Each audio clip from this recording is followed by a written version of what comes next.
Bonjour à tous, je suis Monsieur Dashley et aujourd'hui j'ai un invité d'exception.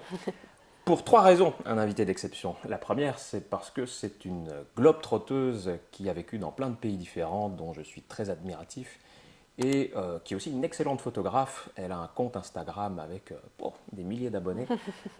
C'est quoi le compte? Joeva.photo. Allez vous abonner. Et la deuxième raison, c'est parce que je l'ai fait venir exprès pour le film en rapatriement sanitaire parce qu'elle a été blessée à la jambe il y a à peine une semaine en tombant d'une falaise en voulant faire un selfie pour son compte Instagram. Pas vraiment ça, mais oui, ok. Elle vous Même pas expliquera les détails, j'ai résumé, j'ai simplifié. Et la troisième raison, c'est parce que c'est ma sœur. Voilà, alors j'ai déjà parlé d'elle pour ceux qui suivent mes réseaux. Voilà, ma sœur que j'aime beaucoup et dont je suis très fier. Et j'avais envie de vous faire une petite vidéo décontracte, mais aussi philosophique, puisqu'on va parler un petit peu du sens de la vie et puis de la perception qu'on peut en avoir. En tout cas, avec des personnes inspirantes. Et il y aura d'autres personnes, il y aura d'autres invités sur la chaîne. Et là, aujourd'hui, pour cette vidéo, eh bien, je voulais la faire avec ma sister, donc Joeva Dashley. Donc ce sera du Dashley.Dashley pour cette vidéo. Eh bien Joeva, il y a une petite tradition que j'aime bien quand je présente des gens, notamment au cours des formations en hypnose ou dans d'autres événements de ce type, c'est de demander aux personnes pour se présenter, eh bien, de nous raconter un super souvenir. Alors ça peut être celui que tu veux, mais voilà, un super souvenir qui te vient à l'esprit là et de nous le raconter à tous. Je dirais qu'une des choses qui m'a marqué récemment, récemment c'était il y a 3 ans quand même maintenant, c'est la première fois où j'ai nagé avec des requins-baleines en Australie. Ça a été un peu un déclic pour moi, c'est ce qui m'a fait tomber amoureuse de l'océan. Et donc je suis partie faire une sortie snorkeling sur un bateau à Exmouth en Australie et on a nagé avec 6 requins-baleines quand même. Donc les requins-baleines, pour ceux qui ne savent pas, c'est les plus grands poissons du monde en fait. Ça ressemble à des requins mais ça a la taille d'une baleine, donc ça peut aller jusqu'à 18 mètres de long. 18 mètres. Donc, ouais. Et on en a vu un qui faisait pas loin de 18 mètres quand même, un des 6. Et c'est quand même une sensation assez extraordinaire parce qu'on a sauté dans l'eau et puis en plus quand tu sautes il y a plein de bulles partout parce qu'il y avait plein de gens autour de nous et donc tu vois rien et puis d'un coup tu vois les bulles qui partent et puis là tu vois un énorme monstre qui arrive en plein sur toi, surtout que justement celui-là il avait changé de direction en fait et on était censé arriver le long de lui et en fait il a tourné et il est arrivé en plein en face de nous. C'est une sensation qui est quand même assez difficile à expliquer mais c'est juste incroyable, tu te sens tout petit et tu te dis mais la nature est quand même incroyable quoi et nous on est juste là, on est juste des spectateurs. On est juste là pour regarder ça. Et c'est vrai que ça m'a donné envie après de continuer le snorkeling, c'est quelque chose que je ne connaissais pas forcément. Et aujourd'hui, je suis photographe sous-marine, donc ça m'a bien changé ma vie quand même. Alors tu parlais de snorkeling, est-ce que tu peux expliquer aux gens qui ne Oui, connaissent pas ce que désolé. c'est? Le snorkeling, c'est alors plongée, palme, masque, tuba, comme ils disent en français. Je n'ai toujours pas compris, ils n'ont jamais trouvé un mot français pour ça. Mais en gros, c'est nager avec des palmes et un masque et à la surface de l'eau. Sans Voilà. bonbonne, quoi. Voilà, c'est ça, sans bonbonne, donc juste naturellement, juste faire de la petite plongée en surface à regarder les poissons. Bon, super souvenir en tout cas. Toi, tu n'avais pas vu les dents de la mer? Non, j'ai jamais regardé. J'ai vu le mégalodon et juste avant d'arriver en Australie, mais bon. Mais non, ça m'a jamais impacté. Parce que moi, je travaille sur des phobies des requins. Il y a des gens qui viennent me voir pour ça, Oui, il y en a alors qu'ils beaucoup. n'ont jamais vu de requin de leur vie, mais c'est juste à cause du film en fait. Ouais. Et donc le fait d'aller au bord de la mer, où ils s'imaginent tout de suite qu'il peut y avoir des requins, et donc ça peut réveiller Ouais, des mais peurs. ça, c'est un gros souci. C'est le problème des médias, en fait. Encore l'autre jour, il y avait un article dans les médias disant qu'il y avait un requin qui avait été spoté en France, là, à côté d'une plage. Et tout de suite, ils avaient écrit les dents de la mer, avec une photo d'un requin qui n'était pas du tout le même requin, qui était un requin beaucoup plus gros et tout. Et moi, ça m'énerve parce que je suis là, arrêtez de faire ça, vous faites peur aux gens. Et même moi, quand je suis arrivée en Australie, je sais que je suis arrivée en me disant jamais je nagerai dans une eau où je sais qu'il y a des requins. Et j'avais vraiment aussi cette peur de me dire, oh, maintenant je vais jamais nager là, c'est la folie quoi. Et maintenant, je cours après en fait. Dès que je vois un requin, je saute dans l'eau. Je suis trop contente. J'ai jamais vu un requin agressif de ma vie et j'ai nagé avec des centaines de requins et de plusieurs espèces différentes. Et bon, j'ai pas nagé avec des grands requins blancs, ça c'est les seuls que je ferais pas. Mais c'est oui, c'est un gros problème, c'est un problème de société, quoi. C'est que les médias ont tellement changé la vision des requins, alors que pas du tout, quoi. C'est vraiment une espèce qui est pas du tout dangereuse pour nous. Ils en ont rien à faire des humains, ils veulent pas nous manger. Ils aiment pas notre viande, c'est pas, ça leur les tente pas, ils mangent des petits poissons. C'est le problème des médias en général, c'est que ce qui se vend le mieux, c'est ce qui provoque des émotions, et les émotions qui sont les plus faciles à générer, c'est C'est la celles liées à peur. la peur. Et donc forcément, ça marche en politique, ça marche sur les requins, ça marche sur plein d'autres C'est choses. ça, notre dramatisation, toujours. Ouais. Alors toi, comment est-ce que tu te définirais aujourd'hui? Si tu devais expliquer à quelqu'un qui ne te connaît pas du tout qui tu es, qu'est-ce que tu dirais? Je me considère toujours comme une aventurière, je dis, c'est toujours le mot qui me vient le plus vite à l'esprit. Je suis une globe-trotteuse, une passionnée d'aventure en fait et d'expérience. Pour moi, la vie c'est juste une expérience et j'essaye de la vivre pleinement en fait. Et je pense que c'est ce qui me caractérise le plus, c'est que je suis une fonceuse et que j'ai peur de rien et que j'ai juste envie de profiter de la vie en fait. Et ça passe par surtout les aventures et les voyages pour moi en premier, quoi. Parce qu'il faut savoir que Joëva a vécu dans 7 pays différents, c'est ça? Ouais. Et tu as fait un nombre incalculable de boulots différents aussi. Oh oui. Alors c'est quelque chose qui est propre à la famille. C'est-à-dire on a des gènes par rapport à ça, je pense, parce que notre mère, c'est pareil, a fait plein de boulots. Ça va de marionnettiste à animatrice d'émissions radio. Moi aussi, vous me connaissez un peu, je suis passé par pas mal de choses. Mais je crois que le palmarès, le palmarès familial, c'est Joëva qui le détient. Ah ouais, alors moi je suis passée, j'ai fait testeuse de jeux vidéo, j'ai fait guide de traîneau à chien au Canada, j'ai travaillé comme cow-boy dans des ranchs en Australie. Elle castrait des taureaux après une rupture douloureuse, donc une thérapie très efficace, mais je ne vous la conseille pas quand même. Venez voir votre hypnothérapeute, ça marche mieux.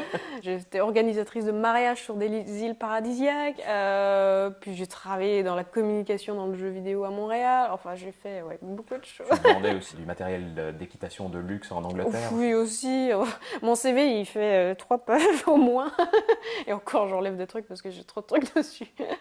Donc oui, c'est beaucoup d'expériences différentes, mais c'est ça, je suis pas forcément, j'ai pas forcément envie d'avoir une carrière, c'est juste je prends les expériences telles qu'elles viennent afin que ça me crée une expérience de vie plus enrichissante que juste un boulot qui ne me conviendrait pas. Alors, c'est une tendance qu'on remarque chez un certain nombre de jeunes aujourd'hui, de justement cette philosophie de vie en se disant la vie c'est une succession d'expériences et j'ai envie d'en profiter au maximum, de découvrir le plus de choses. Pourquoi ça aujourd'hui et pourquoi est-ce que ça change par rapport aux générations d'avant, d'après toi?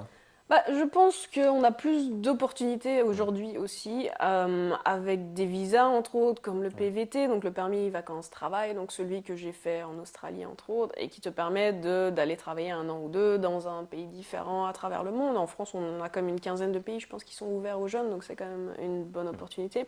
Donc c'est vrai qu'on a tout ça, plus on a Internet et les réseaux sociaux qui nous permettent aussi de voir ce qui se passe ailleurs aussi, alors qu'à l'époque, on ne savait pas forcément que peut-être qu'on pouvait aller habiter en Angleterre, en Espagne ou quelque chose, c'était des choses qu'on ne connaissait pas en fait, alors que maintenant on peut voir l'expérience d'autres gens aussi facilement grâce à Internet, ça nous donne plus envie et je pense qu'on est aussi plus ouvert d'esprit peut-être à notre époque et qu'on se pose plus de questions aussi qu'à l'époque les gens ne connaissaient pas grand chose, ils connaissaient juste leur petite vie et puis c'est tout, alors que maintenant on sait que peut-être qu'il y a une autre opportunité d'aller ailleurs et de faire autre chose et ce genre de choses, mais c'est aussi je pense les opportunités de visa et ce genre de choses. Et les voyages aussi qui sont démocratisés maintenant, je dirais aussi qu'on peut voyager un peu plus facilement dans un pays ou un autre. Peut-être effectivement face à la situation globale qui Oui. questionne et la fin des 30 glorieuses aussi, où on se rend compte que les choses ne sont pas toutes roses et qu'il faut peut-être élargir son champ de perception aussi. Et toi, comment ça a commencé tout ça? C'est quoi le déclencheur, le démarrage? Moi, j'ai commencé à voyager donc quand je suis partie. Je suis partie avec mes études au départ. Donc, j'ai fait 1 an d'études à Montréal quand j'avais 20 ans. En Erasmus? C'est l'équivalent d'Erasmus, mais pour le Canada. Et ça a été une année incroyable dans ma vie. Ça a changé toute ma vie. Ça a changé ma perception de la vie. Je me suis rendu compte qu'il existait autre chose que la France au final et qu'il y avait d'autres façons de vivre à travers le monde, il y avait des choses qui étaient beaucoup plus positives. Bon, après, il y avait du négatif aussi, mais il y a toujours des choses positives dans chaque expérience. Et du coup, je suis revenue en France après ça, et là, j'ai eu une grosse dépression. Je me suis dit, mais qu'est-ce que je fais là?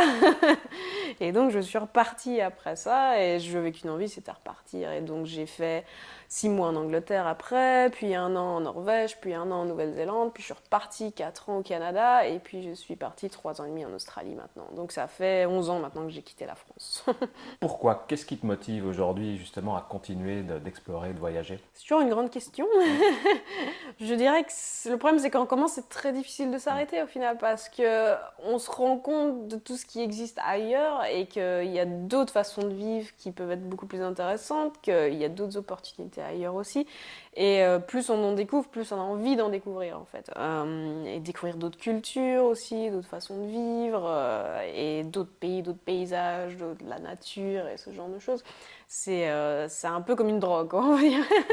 Je pense qu'on peut appeler ça la drogue du voyageur, c'est que malheureusement, ouais, quand tu commences à voyager, c'est difficile de s'arrêter. Et du coup, ça en devient presque un problème au final, parce que des fois, c'est très difficile de se dire, bon, bah, je vais m'arrêter, t'as plus envie de t'arrêter en fait, t'as juste envie de continuer. Donc c'est un problème d'addiction. Un peu, oui. Ah, totalement, en fait. Oui, pour moi, là, c'est une addiction. Le voyage est une addiction. Mais c'est une très bonne addiction pour la santé. Oui, voilà, Voilà, j'ai c'est pas envie ça. de te proposer de travailler dessus parce Non, qu'elle te réussit plutôt bien.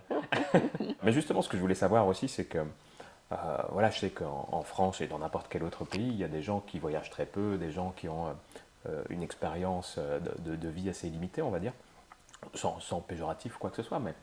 Et c'est vrai que s'ils perdent un emploi à un moment donné, s'il se passe un tel événement ou tel autre dans leur vie, tout s'effondre en fait. Alors que toi, justement, je t'ai vu, ça t'est arrivé de perdre un emploi, et c'est arrivé la semaine dernière encore, mais c'est arrivé d'autres fois aussi, et tu étais à des milliers de kilomètres de ta famille, dans un pays étranger, euh, et je ne t'ai jamais vu avoir peur en fait. Donc c'est quoi ton secret? Explique-moi. bah, je pense qu'en fait, je relativise beaucoup. Mm, Je prends beaucoup de recul en fait par rapport à... Parce que j'ai eu tellement d'expériences différentes en fait mm, dans la vie que j'apprends à mettre tout ça de côté en fait et à prendre un pas de recul et à me dire, bon, ok, j'ai perdu un job. Est-ce que c'est si grave que ça, au final? Parce qu'au final, des jobs, il y en a partout dans le monde, hein. On peut en trouver n'importe où, c'est très facile de trouver un autre job. Donc oui, c'est triste sur le moment, surtout si c'est un job qui vous plaît. Bon, bah forcément, ça fait réfléchir. Sur le moment, oui, moi aussi, c'est dur à prendre. Mais d'un autre côté, je me dis, il y a tellement d'autres opportunités. Et en fait, ce que je fais, c'est que j'essaye de ne pas voir le côté négatif des choses, mais je vois toujours le positif de la situation, au final. Donc j'essaye de me dire, bon, d'accord, j'ai perdu ce job. Mais d'un autre côté, là, le positif, c'était, ah bah au final, j'ai le temps d'aller voir ma famille. Que j'ai pas vu depuis 3 ans et demi. Donc au final, c'était une très bonne chose. Le problème, c'est qu'il y a beaucoup de gens, je pense, qui se focalisent sur le négatif toujours. Ils sont toujours à voir seulement le négatif de la situation et en fait à se dire, oh mon Dieu, c'est la fin du monde, j'ai perdu un job ou j'ai un problème de santé ou quoi. Alors oui, c'est sûr qu'il faut pas non plus complètement mettre ça de côté. Oui, c'est des moments difficiles, mais il faut plutôt voir l'opportunité qui est derrière en fait. Et que un problème dans la vie va t'apporter une nouvelle opportunité de découvrir quelque chose d'autre. Et moi, c'est comme ça que je vois la vie. Je vois ça comme une succession d'expériences en fait et d'aventures. Alors, le cerveau humain, et ça a été étudié, hein, voit naturellement le négatif en premier. C'est un instinct primaire en fait qui remonte à la préhistoire parce qu'effectivement, il fallait mieux se préoccuper des indices négatifs qu'il y avait autour de nous parce qu'on pouvait se faire bouffer par un tigre à dents de sabre facilement. Le problème, c'est qu'aujourd'hui, il n'y a plus de tigre à dents de sabre et que voilà, l'espérance de vie d'un être humain est quand même beaucoup plus élevée qu'à cette époque-là. Donc, il faut réapprendre en fait, et même pas réapprendre, il faut apprendre tout simplement à se focaliser sur le positif. Donc c'est une démarche d'instruction qui n'est pas naturelle en fait. Donc là, on a peut-être une certaine chance, on a peut-être eu des bonnes impulsions dès le départ. Parce que tu disais que la première étape, ça a été de voyager jusqu'au Canada, mais non. En fait, ça a Oh, été c'était plutôt que ça. encore avant, oui. Puisque on a déjà émigré de la Belgique jusqu'à la France. Et puis moi-même, quand j'étais petit, il y a eu l'Allemagne avant et tout. Donc on est déjà une famille de globetrotters. On Oui. a une arrière-grand-mère, une grand-mère, pardon, qui a voyagé aux États-Unis avec les arrière-grands-parents qui avaient ouvert une boulangerie à New York. On a de la famille au Canada. Donc je pense que oui, oui, Il y a déjà des Ah impulsions de oui, base. oui, En je fait. pense que notre enfance de base, moi je dis toujours que c'est aussi, on a passé 5 ans dans une base militaire internationale quand on était petit, et je pense que ça m'a beaucoup marqué aussi, le fait de juste jouer avec des enfants de différentes nationalités, malgré qu'on parlait même pas la même langue, on arrivait quand même à s'amuser ensemble, à faire des jeux, ce genre de choses. Et je pense que ça m'a développé une envie de découvrir d'autres cultures aussi, et puis on a beaucoup voyagé aussi avec nos parents, mine de rien, même si c'était juste du camping, aller en Europe et tout, on a quand même beaucoup voyagé. Et donc, si je résume ce que tu disais tout à l'heure par rapport justement à cette accumulation d'expériences, c'est ça qui permet en fait de relativiser par rapport aux choses qui peuvent se passer dans la vie. Donc, si Oui. tu avais un conseil à donner aux gens, ce serait d'une certaine manière voilà, d'élargir au maximum leur champ de vision donc sur le monde et d'accumuler le plus d'expériences possible parce que ça Oui. permet justement de rebondir quand c'est nécessaire. Ah oui, oui, tout à fait. Oui, oui, parce que justement, c'est ça le problème, c'est qu'il y a certaines personnes qui ont juste une expérience dans leur vie et du coup, c'est toute leur vie à cause de ça, parce qu'ils n'ont pas connu d'autres choses. Et au final, il faut se dire que des expériences, il y en a partout dans le monde et il y en a même partout juste en France, même si vous restez juste en France, je veux dire. Des opportunités d'emploi, ça existe partout. Il ne faut pas se focaliser sur le fait de juste vivre une expérience, une vie, un emploi, parce que c'est vraiment, au final, ça va vraiment vous fermer l'esprit et ça va vous compliquer la vie au final. Et vivre loin de sa famille, est-ce que c'est pas difficile? Parce que c'est souvent le frein que j'entends de la part des personnes qui veulent voyager mais qui ne le font pas finalement parce qu'ils me disent voilà mais j'ai mes amis à côté de moi, j'ai ma famille, etc. Donc si je pars, je les abandonne. Il y a beaucoup de gens qui voient mes photos et qui sont là, ah mais elle a une vie de rêve, elle est tout le temps sur la plage et tout. Oui, j'ai une vie de rêve, c'est vrai, mais c'est une vie que j'ai voulu avoir aussi, mais c'est aussi une vie qui vient avec du négatif. Il ne faut pas non plus croire que tout est positif. Et le plus gros négatif pour moi, c'est la famille. C'est en effet que tu te retrouves très loin de ta famille. Après, on est quand même dans une époque maintenant où on a les réseaux sociaux, on peut se skyper, se voir en direct. C'est vrai que c'est souvent quelque chose que je me pose la question aussi, à me dire, est-ce que je dois privilégier mon style de vie ou ma famille? Et ça, c'est vrai que des fois, j'ai eu quelques moments dans ma vie où j'ai eu peur aussi, quand ma mère a eu des problèmes de santé. Je me suis dit, mince, je suis à l'autre bout du monde, qu'est-ce que je fais là? Mais à côté de ça, j'ai tellement une vie enrichie par toutes mes expériences que je me dis non, il faut quand même que je vive ma passion et que je vive ce qui me fait avancer au final parce que c'est quand même plus important que tout le reste. Et certaines personnes vont dire que c'est de l'égoïsme, mais je pense que des fois il est important de penser à soi aussi. Ça veut pas dire que j'en ai rien à faire de ma famille, hein, mais au contraire, je les aime beaucoup et ils le savent. Mais il faut faire des compromis, quoi. C'est une vie de compromis.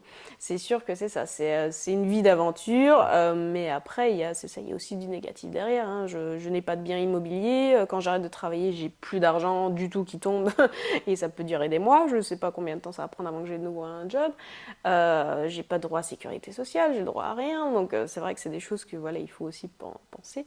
Mais moi, c'est pas quelque chose qui va me freiner. Moi, je pars dans le principe que j'ai tellement de positifs qui arrivent de ces expériences qu'au final, ça contrebalance tous les points négatifs. Effectivement, comme tu le disais, aujourd'hui, grâce aux réseaux sociaux, ça facilite tellement les choses. Le monde est devenu aussi petit qu'un mouchoir de poche. Et moi, voilà, j'ai l'impression de te voir tous les jours quasiment, alors qu'en fait, c'est parce qu'on voit les photos des uns des autres, on échange, on se Skype, etc. Mais ça a aussi un avantage d'avoir une sœur qui voyage dans plein de pays différents, c'est que ça crée des opportunités de voyage. Parce que je suis allé te voir en Norvège, en Angleterre, au Canada, on est parti un mois en Nouvelle-Zélande juste avant le confinement aussi.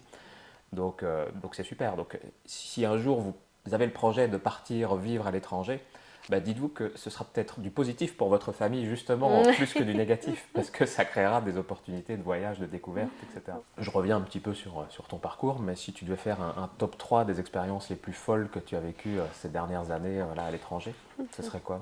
La requin-baleine, je dirais, je les remettrais dedans. Après, courser des chameaux sauvages dans le désert en 4x4, ça c'était pas mal aussi. On les coursait pourquoi? Pas pour les manger. Non, on les chassait parce qu'ils venaient boire l'eau des vaches quand je travaillais en ranch. Et c'est vrai que c'est quand même une expérience on coursait un troupeau de genre 40 chameaux sauvages dans le désert en 4x4. C'est quand même quelque chose que tu vis pas tous les jours. Et puis sinon, je sais pas, genre quand j'étais guide de traîneau à chien au Canada aussi, c'était une bonne expérience quand même. quand ça se passe bien et que tu es sur une bonne neige et que tu glisses là au milieu des sapins enneigés avec tes petits chiens et tout. C'est tellement, tellement une expérience incroyable aussi. Est-ce que tu peux nous raconter justement ce qui s'est passé là la semaine dernière? Tout simplement, encore moi qui ai voulu prendre des photos, parce que c'est toujours ma passion. Il y avait un beau rocher avec des belles vagues que je voulais faire une belle prise longue en photo. Et donc je suis partie escalader les rochers pour aller me rapprocher de l'eau et je suis bêtement tombée en fait. Et comme toujours, mon réflexe premier, c'est de sauver mon appareil photo et pas moi-même. Donc j'ai sauvé mon appareil photo, mais c'est ma jambe qui a tout pris. Et donc je me suis embrochée dans un beau rocher volcanique. J'ai été envoyée en avion de l'île où j'étais, donc j'étais sur Christmas Island, donc j'ai fait 7 heures d'avion pour aller jusqu'à Perth pour me faire opérer. J'ai passé 6 jours à l'hôpital, anesthésie générale et tout, pour ouvrir la plaie et tout nettoyer quoi, pour enlever l'infection.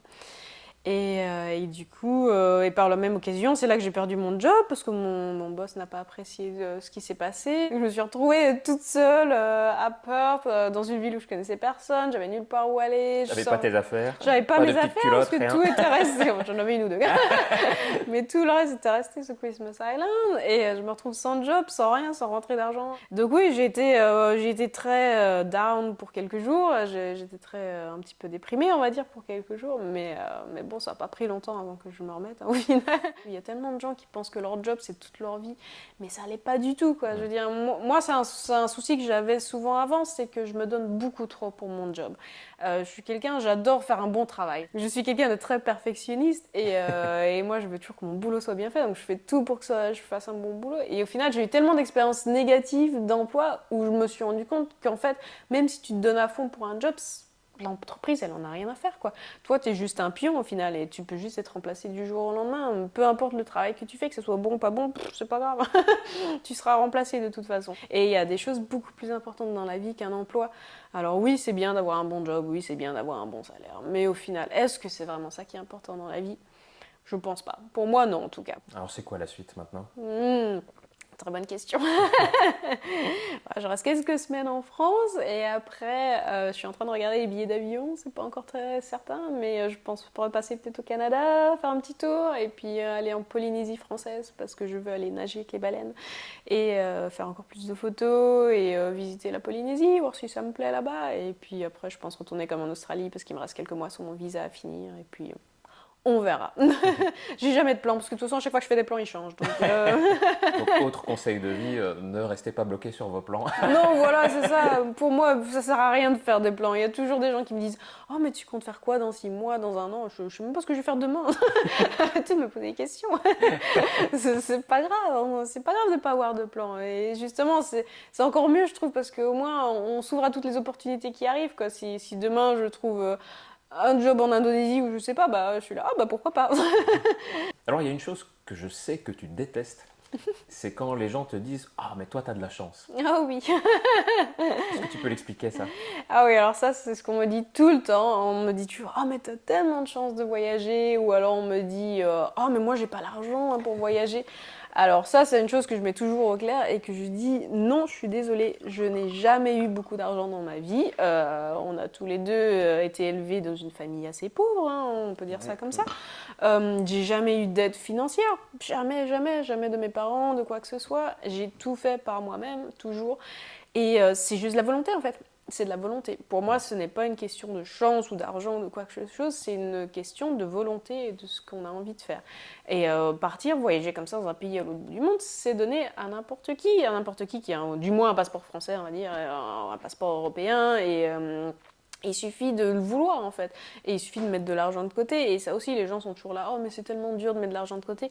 Non, c'est des petites choses, c'est des trucs à droite à gauche, c'est ne pas aller acheter son café au Starbucks, mais le faire soi-même, voilà, se faire à manger chez soi au lieu d'aller au restaurant, acheter un peu moins de vêtements, acheter juste les choses qui sont nécessaires. Et une fois que tu as un peu d'argent de côté, bah, tu pars voyager, et puis tu as ces opportunités comme les PVT qui te permettent de travailler dans les autres pays, donc ça te permet de te faire un petit peu d'argent et puis de continuer à voyager. Et au final, c'est pas une question d'argent, et c'est pas une question de chance, c'est une question de que j'ai envie de faire. Et voilà, après, genre par exemple, j'avais envie de travailler sur une île, je m'étais dit, ah, bah, ça peut être cool de travailler sur une île.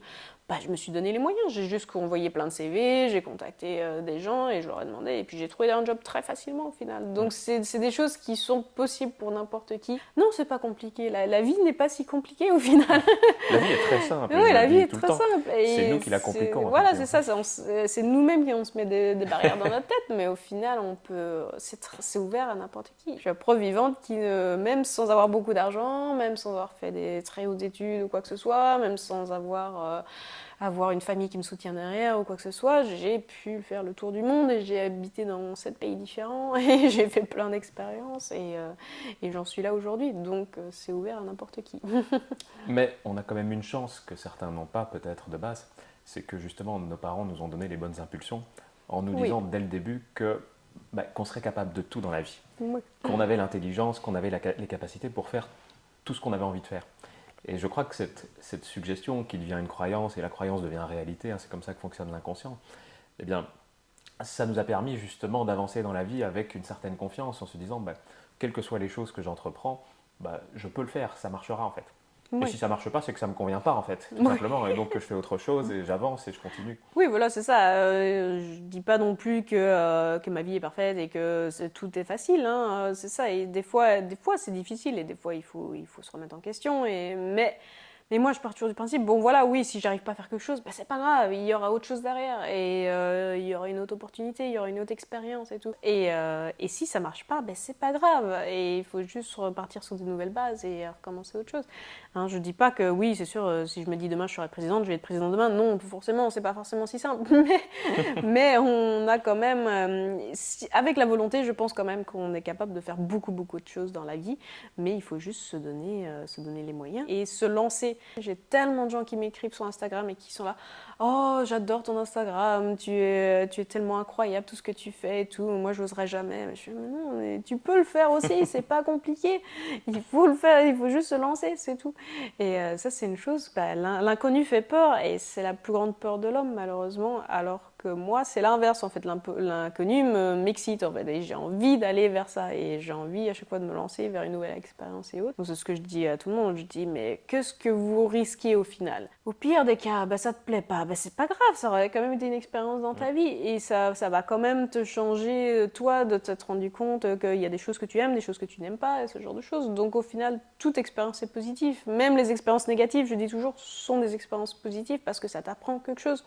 Moi, j'ai fait des jobs quand même qui étaient assez horribles. J'ai travaillé dans des fermes où c'était super dur, en plein soleil par 42 degrés et tout. Enfin, j'ai eu des expériences qui étaient vraiment très très dures, avec la souffrance animale aussi en plus que je voyais, ce genre de choses.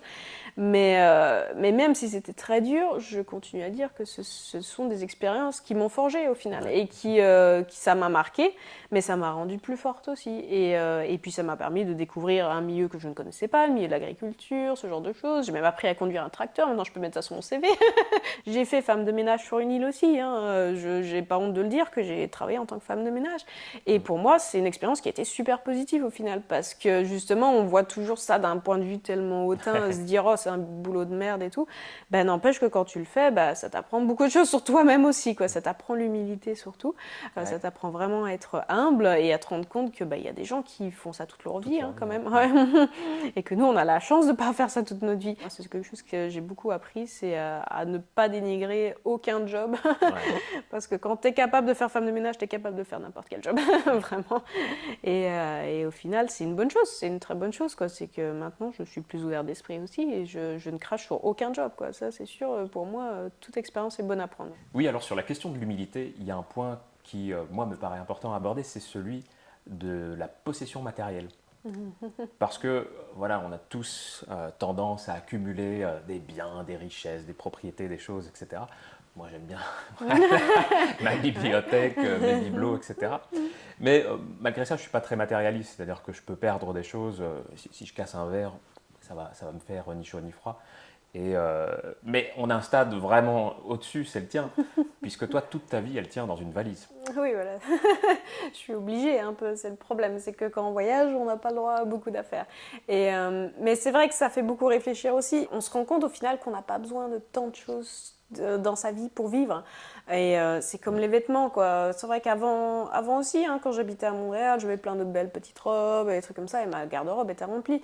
Et au final, là maintenant, quand je voyage, j'ai genre 3 t-shirts, 2 shorts, j'ai pas grand-chose, quoi. Et dès que je mets pas un vêtement plus qu'une fois toutes les 2-3 semaines, je le jette, ça sert à rien de le garder, quoi. Donc au final, on se rend compte qu'on met toujours les mêmes choses aussi, hein. C'est ça, on met les vêtements qui nous plaisent, on met les vêtements qui sont pratiques aussi, surtout quand on voyage, et ça, on réfléchit à qu'est-ce qui sèche vite, ce genre de choses. Et puis on se rend compte que c'est pas ce qui est vraiment le plus important non plus, quoi. Je passe la plupart de ma vie en maillot de bain en ce moment, parce que voilà, je suis tout le temps dans l'eau, donc tout ce que je mets, c'est des maillots de bain et puis des petits trucs faciles que je mets par-dessus mon maillot de bain, ce genre de choses. Et c'est tout ce que j'ai encore dans ma valise, mais c'est pas grave. Après, voilà, j'ai toujours une petite robe noire dans ma valise au cas où j'ai besoin de sortir ou ce genre de choses.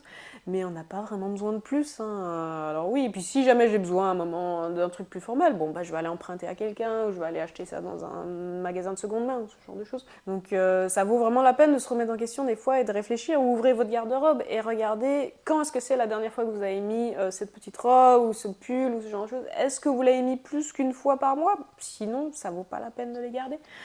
Thérapie par le tri, par le rangement, Marie Kondo, vous connaissez peut-être.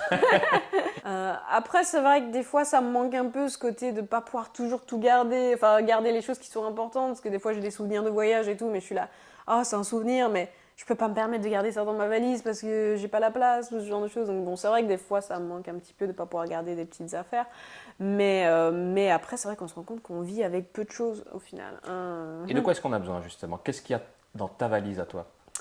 Bah, c'est juste les vêtements de base, je dirais toujours avoir un peu pour toutes les saisons, avoir un petit pull, avoir quelques t-shirts, shorts, pantalons et tout. Et après, moi, ce qui prend le plus de place dans ma valise, c'est mon matériel de snorkeling et de caméra. Vu que je suis photographe, j'ai beaucoup de matériel d'appareil photo. Mon matériel, ouais, c'est ça, mes palmes, mon masque, mon tuba, serviettes de plage, et puis des trucs genre de la crème solaire, j'ai toujours une trousse de pharmacie, des médicaments pour tout. Alors ça, j'aime toujours avoir un petit peu de tout, juste au cas où je me tape une tourista quelque part. On est dans des pays où on ne trouve pas forcément les mêmes médicaments qu'on a l'habitude, donc c'est toujours bon d'avoir quelques médicaments avec soi. Et puis sinon, maintenant, avec nos téléphones nous servent à tout au final, hein. On n'a plus besoin de cartes, on a Google Maps, on n'a plus vraiment besoin de guide du routard, on peut l'avoir sur notre téléphone aussi. Donc au final, moi je mets beaucoup de choses sur mon téléphone. Mon téléphone par contre c'est très important, faut pas que je le perde. J'ai un peu toute ma vie dedans. mais c'est tout en fait, j'ai vraiment pas beaucoup d'affaires, hein. Pas de livre? Malheureusement pas de livres. Mon cœur saigne. Alors, bah, j'en lis, hein, mais c'est juste qu'une fois que je les ai finis, bah, je m'en débarrasse parce que malheureusement je peux pas avoir ça dans ma valise, quoi. Alors aussi des fois je lis sur ma tablette, quoi. Je télécharge des livres parce que c'est plus simple. Après c'est vrai que ça me manque, moi j'aime bien avoir les pages en papier, je préfère toujours avoir un vrai livre qu'avoir une tablette. Alors, est-ce qu'il y a une dernière chose que tu aimerais dire aux gens qui nous regardent? Bah, juste tout simplement de ne pas avoir peur. Pour moi, c'est la chose la plus importante en fait, c'est juste de... Alors stop, je te reprends.